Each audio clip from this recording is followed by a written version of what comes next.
What's up, everybody? My name is OMG WTF LOTWBRB, and welcome back to more Total Extreme Wrestling 2016, not 2020. I know. I'm sorry.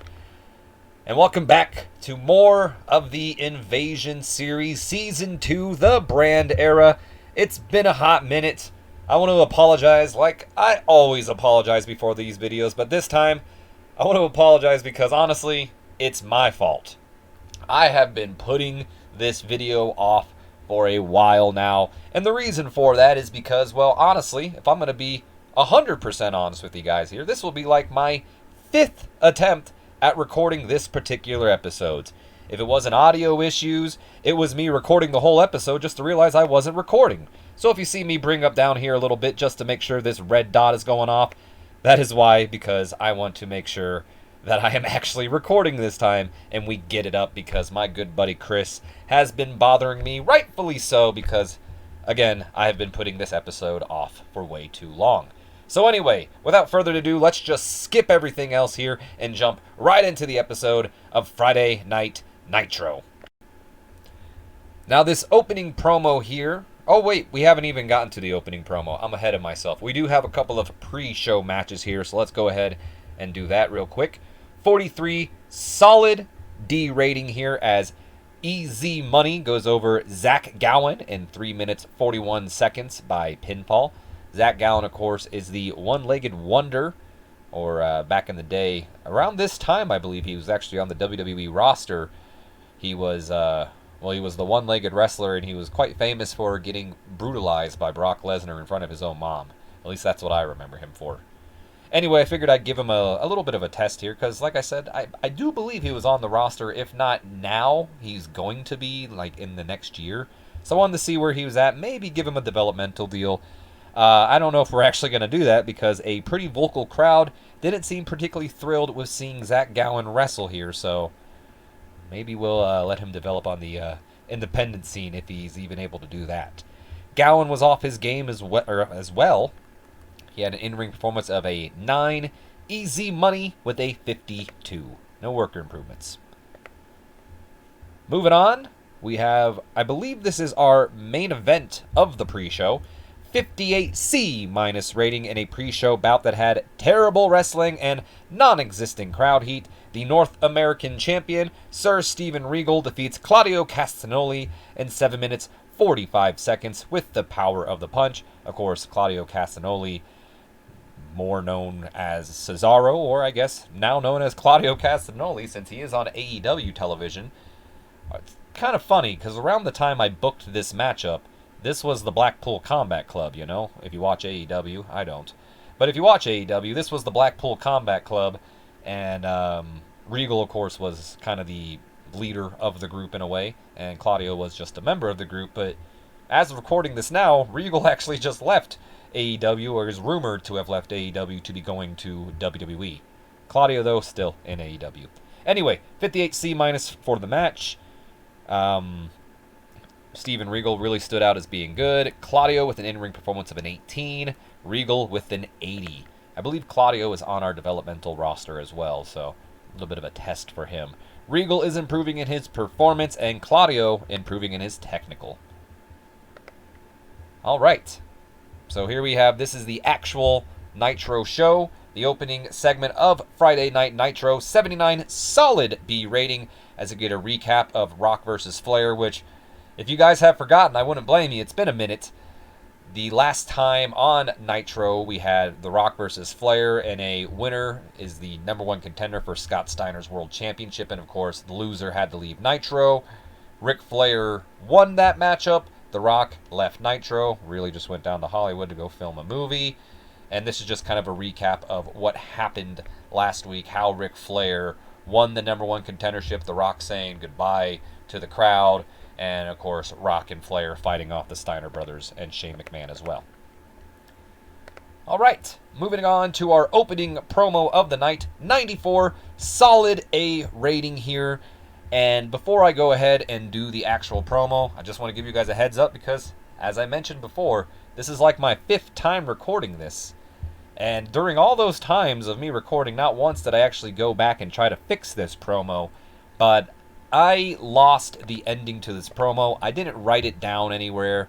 And honestly, the reason why I never fixed it is because I don't remember what I was going to say, and knowing me, I would probably end up rewriting this whole promo instead of just fixing it. So I figured, it really wasn't that meaningful what the ending was. The ending was just Flair rallying up Scott Steiner pretty much, which we'll get to that. But anyway, opening up the notepad, I did notice one thing. We want to kind of cover these real quick. I don't even know if I covered these in the previous recordings. The Rock is gone for 12 months. He's filming a sci-fi movie, maybe Doom or whatever it was he was in. Mark Miro has joined AEW. He is All Elite. And we got a couple of notes from Monday Night Raw, which that was a while ago as well. Hulk Hogan says Gregory Helms doesn't connect with the fans, and we should probably write the kid off, brother. And The Undertaker says Shannon Moore is turning into a good worker, and the kid is worth getting behind. So some good and negative stuff. Anyway, let's get to this promo here. Nitro opens up with the arrival of Shane McMahon and co., that being the Steiner brothers and Stacy Keibler. As they head towards the ring, commentary put over the match between Ric Flair and Scott Steiner that'll take place at King of the Ring for the World Heavyweight Championship, along with the early forced retirement of The Rock after last week's loss to Ric Flair. Once in the ring, Shane McMahon takes to the mic and says, "What's up, city name here?" Because I don't know where we're at. ID Taco Bell Arena? How y'all doing tonight? Yeah, that's great, that's great. You want to know how I'm doing?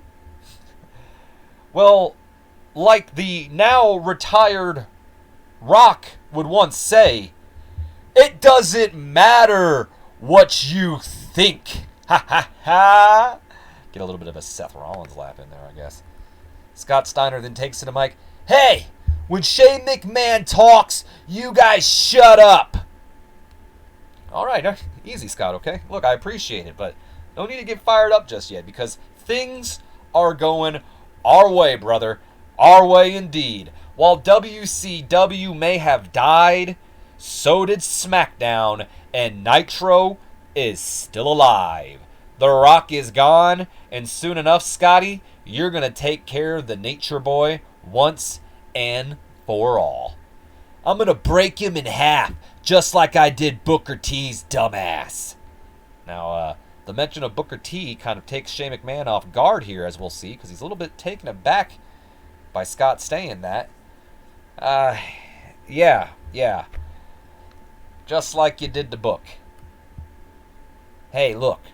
We talked about this, Shane. We did what had to be done. If Book didn't want to do business, we did business for him. And that is, of course, when they are interrupted by the arrival of Ric Flair. And again, I don't have the entire promo. I lost it somewhere. Ric Flair comes out, just kind of mocks Scott Steiner about you're doing business, blah, blah, blah. And that's not how we do business, pretty much. You're just pretty much calling him out for being afraid of competition. You took out Booker T, you took out The Rock, and you're going to try to take out me, but brother, you're never going to be able to take out me. You're never going to be able to beat me because I'm the best there is, and you ain't ready to take on the best. Just pretty much something like that. Riling Scott Steiner up. Scott Steiner, of course, getting upset by the whole fact that, Ric Flair might be saying some truthful things there. Scott Steiner maybe doesn't want to have to deal with competition. He's lost to Booker T in the past. Maybe doesn't want to have to take him out without having to get in the ring. Rock's a bit of a threat. I don't know if we've had Scott versus Rock once before, but Rock's always a threat in this industry. Scott maybe not wanting to fight him. Let's take him out too. Ric Flair, we've seen beaten Scott Steiner before. In fact, they've only fought twice. Ric Flair won once, and I believe the second time they fought, Scott Steiner had a bit of cheating to win. Or it might have just ended by disqualification. Look at me, not even remember my own booking. Nonetheless, Ric Flair calling out Scott Steiner, saying, there ain't no way you're going to beat me. Come the King of the Ring. Brother, I'm going to put you down for the 3, make you tap out, and I'll be the 17-time World Heavyweight Champion. Of course, that's when Rick Steiner tries to calm down his brother. Don't you worry about this, Scotty, because after I'm through with him tonight, he ain't even going to be able to make it to the King of the Ring pretty much. And Flair laughs at him. They have a bit of a go back and forth. Flair may be calling him stupid in the shadow of his younger brother. And pretty much ends leading to the match tonight between Rick Steiner and Ric Flair, as you see. So that is the opening promo. I apologize for not having the full promo. Luckily, this is the only segment that'll be like this tonight. Everything else will be good. 94, solid A rating for that. Scott Steiner was superb working without the script. Had the crowd in the palm of his hand the entire time. Hell yeah. Mike Tenay was pretty weak at the announce table. That's unfortunate. Got the crowd hot. Steiner was a real star in this segment. Look at Scott Steiner over here. Wow. Good for him. Rick Steiner developing better performance skills as well. Good stuff. All right, moving on to the next segment. 76 B- rating as we just get a bit of a hype segment for what's to take place here tonight, as we will see Ric Flair versus Rick Steiner, and also a King of the Ring qualifier match will take place tonight as one half of the tag team champions, Christian, looks to join his tag team partner Jericho in the next round of the King of the Ring, and he'll take on former tag team champion Hugh Morris, all tonight. And moving on to the next segment, 52 D+ rating as we see Jerry Lynn walking down the hallway because the Cruiserweight Championship is on the line and it's next. Jerry Lynn getting better at his gimmick. Good stuff.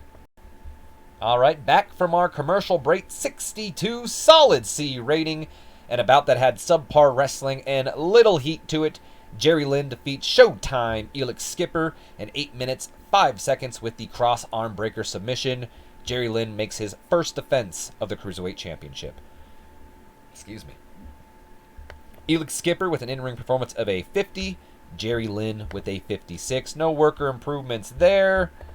As we move on to our next segment, as Jerry Lynn takes the mic. 54 C- rating for this. So the truth comes out. Last week, Dean Malenko made it very clear that it's always been about him. And I honestly can't say I'm shocked. The signs were always there, and I'm just glad it happened sooner rather than later. Because we do agree on one thing, Dean. While the Cruiserweight division houses plenty of daredevils, there is room in the division for guys like you and me. I thought that you wanted to highlight that fact, but turns out that you just wanted to be the champion. You wanted to highlight yourself. Well, Dean, you want to be champion? You want a shot at the Cruiserweight Championship? That's when Lynn takes the belt off his waist, holds it up in the air. Anytime, anywhere. All right. Lost heat for the feud, unfortunately, but Jerry Lynn making it very clear he's not afraid to put the title on at any time, anywhere, and it doesn't matter against who, especially if it's Dean Malenko. 56 C- rating as we are backstage. Regal was watching the television at that time, and he scoffed. The Cruiserweight division, more like the Circus division. That's when Jamie Noble walks up. Mr. Regal? And he spits out his tea, a good old... There's your best spit you're going to get out of me. You!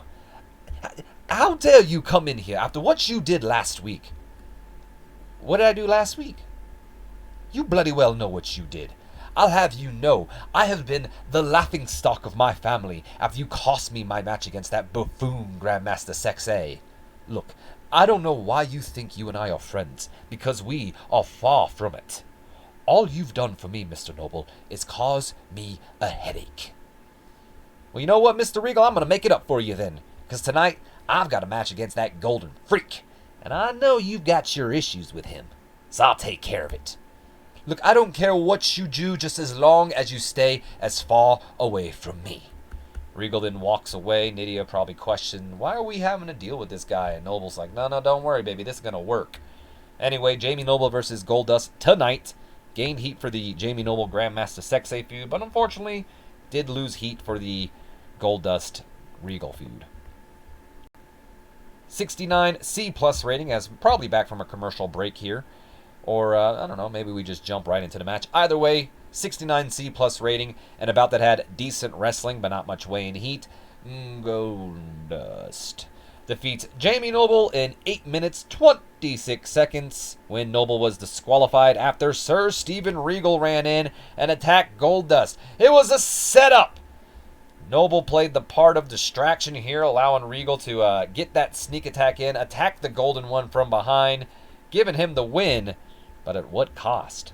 Goldust with an in-ring performance of a 65, Jamie Noble with a 56, gained heat for the feud between Regal and Goldust, and afterwards a 68 C+ rating here as Sir Steven Regal and Jamie Noble joining in on the beatdown on Goldust after the match is over. All right, moving on, 87 B+ rating as we send it backstage to Mean Gene Okerlund. Thanks, Mike. Later on tonight, the King of the Ring tournament continues as one half of the World Tag Team Champions. Christian takes on my guest at this time, Hugh Morris. Big opportunity tonight for you, sir, and I think it's safe to say that, well, things haven't been going your way. But tonight, you can turn it all around, Hugh. You're not wrong, Mean Gene. Tonight is the night. The night that people stop looking at me like I'm the weak link. That I don't belong, and I somehow lucked my way into my position. When in reality, I worked my damn ass off to get where I'm at, Mean Gene. And I've had to work 10 times harder, Mean Gene, because of people looking down on me. So you're right. Tonight is the night. That's when we have the tag team champions come from off screen, and Jericho. Whoa, whoa, whoa. You hear that, Chris? Huey's got some passion in his voice. And Christian responds, yeah, and a delusional mind. The only thing that's happening for you tonight, Hugh, is the same thing that happens to you every night. And that's you going out there, getting your ass kicked until you're staring up at the lights after. And after what? After suffering yet another loss. Now that's humorous. Oh, ha, ha, ha. I see what you did there. How clever are you? Now, how are you going to react, Christian, when you're the one looking up at the lights tonight, huh? You going to throw a hissy fit? Or are you going to finally realize that much like myself, people only see you the same way they see me, as the second fiddle to your own tag team partner. But in your case, you've got two partners to play second fiddle to. And that's when Hugh Morris walks away, Christian kind of sitting there stunned at how dare he speak to me that way when Chris Jericho reassures him, hey, don't listen to him, Chris. You play a great fiddle. All right. I don't know if that's what he meant, but anyway, Hugh Morris versus Christian tonight. Jericho was fantastic. I wonder if he's better at the fiddle. Moving on, 90 solid A rating as we are backstage in Shane McMahon's office. Who the hell does Flair think he is, Shane? What year does he think it is? I don't care if he's 100-year-old. No one talks to me that way like he did. He may have been great 50 years ago or so, but we're in a whole new millennium. And this guy thinks that he can step up against the big booty daddy? Shane, look, I'm sorry, man, but you may want to contact some people because I'm going to kill that old man. That's if you even get your shot, because I get my chance at the Nature Boy tonight. Listen to me clearly, Ricky. I want you to go out there, and I want you to go as easy as you can on Flair. Easy? What? You heard what I said. I want to be the one who puts Ric Flair in his place, and I don't need you going out there getting carried away, okay? So go out there, play with your food, but leave some for me. Got it? Bit of a tense stare down between the two brothers before Ric Steiner finally agrees and says, you got it. Scott Steiner looked good, and, well, he's furious. Whatever Ric Flair said to him, I don't remember what it was, but whatever he said, it pissed him off. He wants to kill him, and I think he's serious. 68 C+ rating as we are backstage. Oh, no, we're not backstage. We're outside, actually, in the ring. The High Rollers are out in the ring, and Easy Money takes to the mic.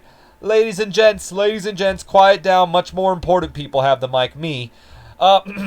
You losers are looking at the two winners who took out Sting and DDP. And what did we win? A tag title shot? The respect of our peers in the back? No. we won a whole lot of jealousy. Jealousy from the likes of Al Snow and Funaki, of all people. The snowman and his import Japanese friend are jealous that they've been here all this time and they're still getting paid in hot dogs and handshakes while my guy Reno and I are making headlines, taking on the top stars in our industry. Now last week, we showed those two cheeseheads what happens when you bet against the high rollers. But apparently Allie the snowman still wants to fight. So my man Reno here is going to show him how he stayed undefeated all these years. And while that's going on, I'll be taking bets ringside, so make sure you have your money out. Let him have it, Reem. All right.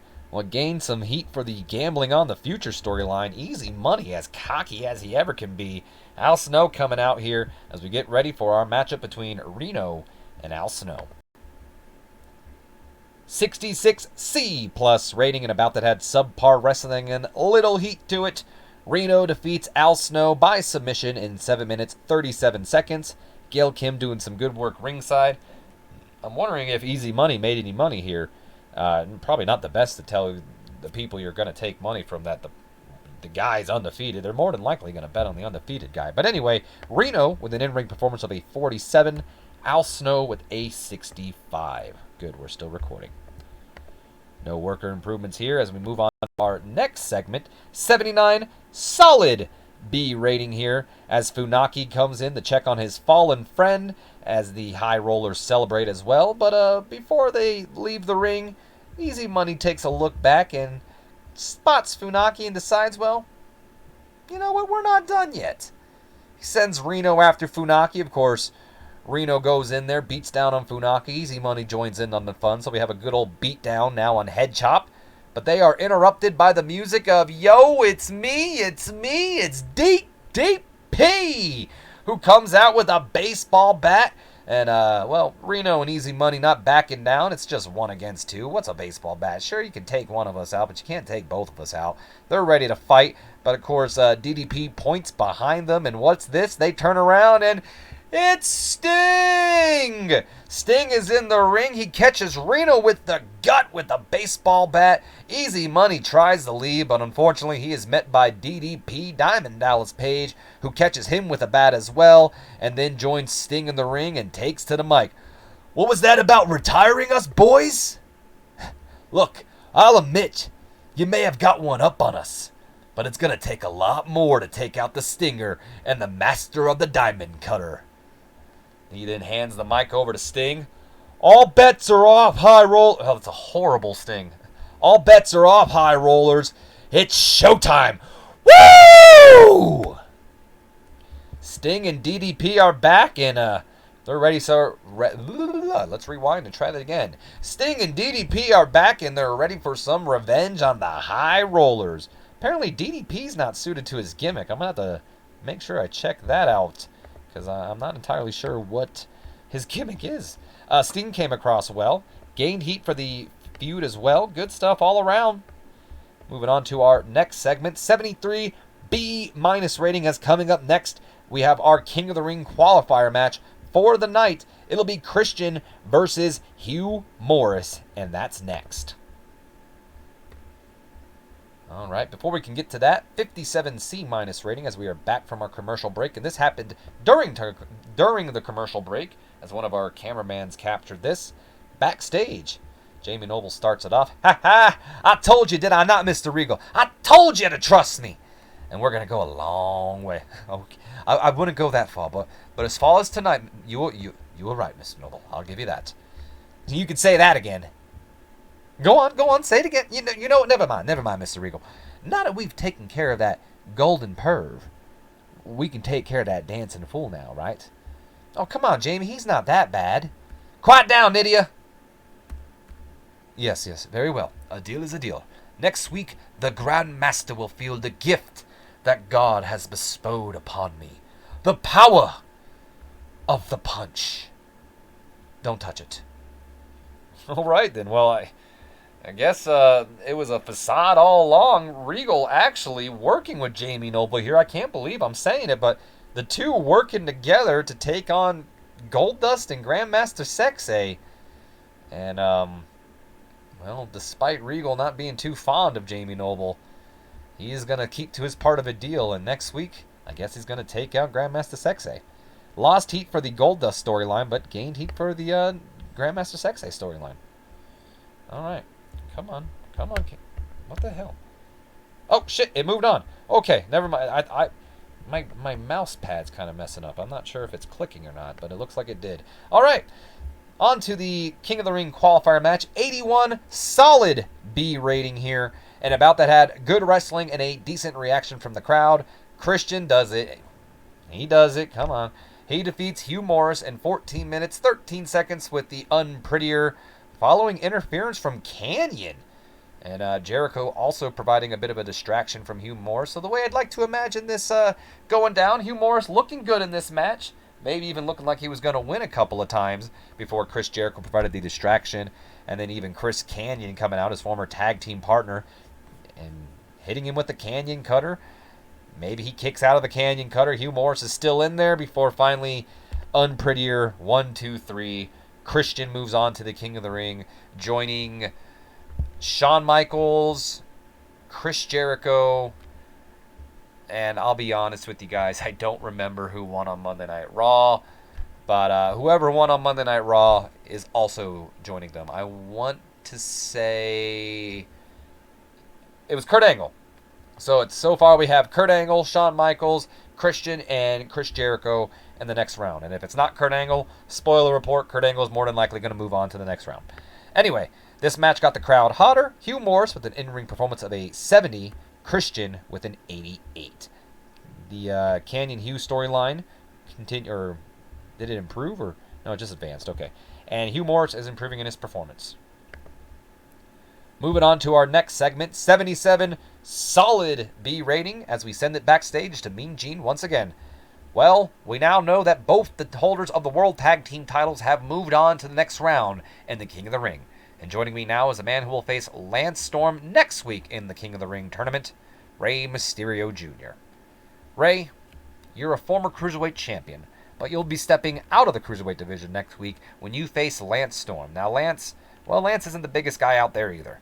But it's not who you're facing, but the reward at the end of the tournament. Whoever wins this thing gets a guaranteed shot at their brand's world title at the Royal Rumble. Now that's a ways away, Rey, but let's say you do win this thing. You can go from Cruiserweight division all the way to the Heavyweight division. The ultimate underdog, you could say. That's right, Mean Gene, and that's the goal. First Lance Storm, next thing you know, World Heavyweight Champion. You've got to be freaking kidding me. As the Giant comes in from off screen. Rey.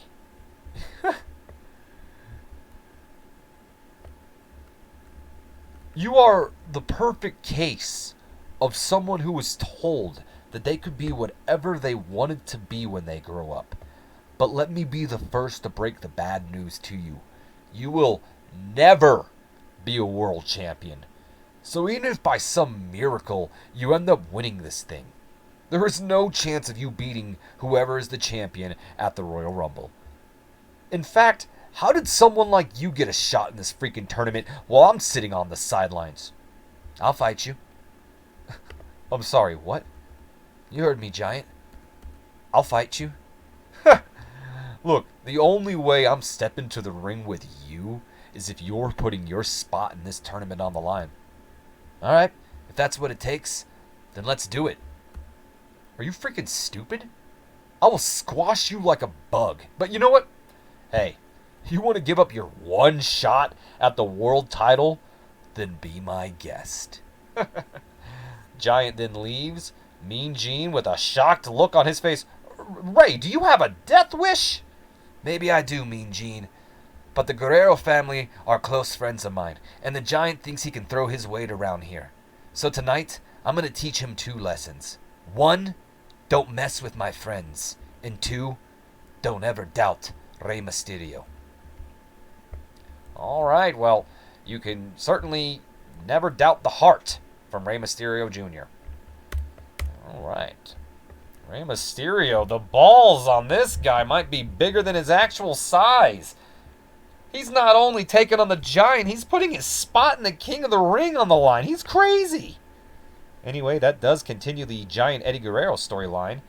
As we move on to our next segment, coming back from commercial break, 75 B- rating and a decent matchup. The impossible is possible. Rey Mysterio Jr. defeats the Giant in 12 minutes 46 seconds, probably after a 619 into the West Coast pop after distraction from Eddie Guerrero himself. Latino Heat coming to Rey Mysterio's aid here tonight, provides a distraction from the Giant. Rey hits that drop kick to the back.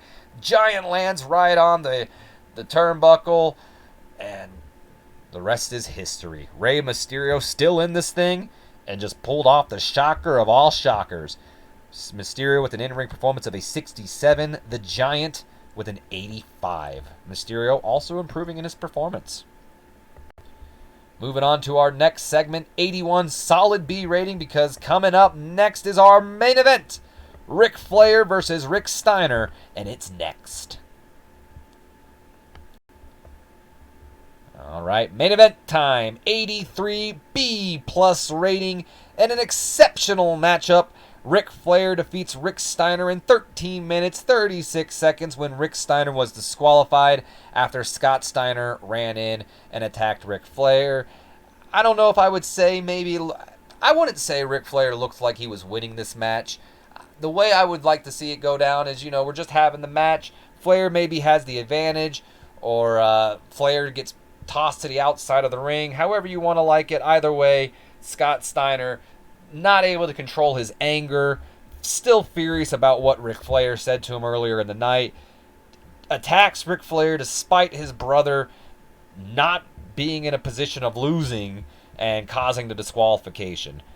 Not enough selling shown in this matchup. That's a bit unfortunate. Rick Steiner with an in-ring performance of an 85. Ric Flair with a 93. Lost heat for the feud, unfortunately, but hopefully we'll get it back here, because our next segment is our final segment of the night. 88 B+ rating as DDP and Sting save Ric Flair from the Steiner brothers. So, of course, the bell has been called for. Scott Steiner's beating down on Ric Flair. Rick Steiner may be a little pissed, but Scott Steiner yells at him, "Just help me beat him up, shut up." And Rick Steiner obliges. Both the Steiner brothers are Both the Steiner brothers are beating down on Ric Flair. It's looking like they're going to do the same thing to Flair as they did to Booker T and The Rock before him. But that's when the lights go out and they come back on. And it's Sting and the King of Bada Bing, DDP. And they get in there. They fight off the Steiner brothers, taking them out, making them walk away with their tails between their legs. Maybe Shane McMahon should have been in here as well, holding the Steiner brothers back, saying, "We'll get him another day, we'll get him another day," as the WCW legends stand tall to end off Nitro. DDP's gimmick, definitely got to remember to look at that. Scott Steiner looked good, gained some heat back for the feud, gotta love it. And we end off the show with a 85 B+ rating. No specific comments made about the show, so we didn't lose popularity, but we didn't gain any either. That is going to be the end of this episode. It looks like we actually made it to the end. A big round of applause. Yay! I hope you guys have enjoyed. If you have, do me a favor. Leave me a comment, like, subscribe if you have not already. And as always, my name has been OMG, WTF, LOFTW, BRB. And I will see you guys in the next video. So don't forget to share this video with your friends, your Facebooks, your Twitters, your Instagrams. I don't give a dams. And I promise, I pinky promise, I freaking handshake, gentleman's handshake, whatever you call it, promise that you will not be waiting long for the next episode. The only reason it took me so long is because of the recording delay. I will definitely be bringing my laptop to work tonight with me, and hopefully we'll have Sunday Night Heat up next week, but don't quote me on it. Anyway, I will see you guys next time. Have a great day, everyone.